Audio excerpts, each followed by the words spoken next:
Itamine ria gutigirira murimi wa macani ni agunika urimi-ini wake na guthondeka mbeca makiria. Thirikari yugite riu ni kuhe marua matinga ma macani niguo mahotage kwendia macani mao thoko-ini cia kamabũrũri matakuhitukira kuri broker.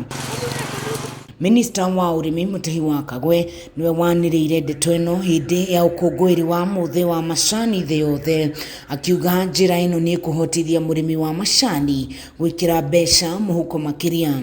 We will soon be allowing tea factories to sell their teas directly to the international markets without intermediaries. This strategy will augment government of Kenya marketing efforts and therefore translate to increased earnings for our tea farmers. Na niguo gutigirira murimi ni agunika makiria, KAGWE ni orite arimi guthondeka macani mao niguo gutigirira matina tekiro thoko-ini ya kimabũrũri.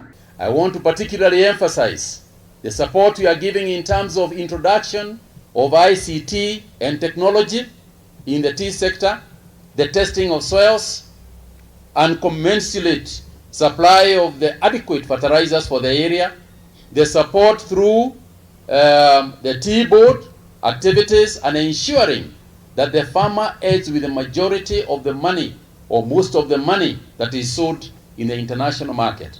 Atongoria aria mauma hamwe na KAGWE ni matugiritie kweherio kwa igoti ria indo iria ihuthikaga kuoha macani, makiuga undu uyu ni ukuhotithia murimi gwikira mbeca muhuko. We will do what it takes to make sure that our farmers access international markets without having to go through brokerage, without having to be overcharged, because we believe that they have the liberty to sell their product to whom they want, when they want, and where they want.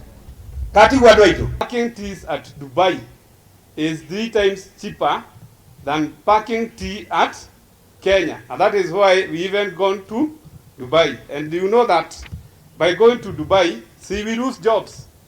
So hapo CS akasema he will make sure that we will be tax exempted from packing materials.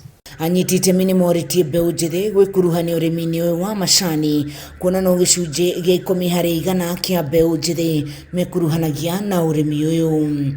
Ngiribotera Kameme TV kuma kaunti ya Nyeri, njitagwo Wahu wa Ngugi.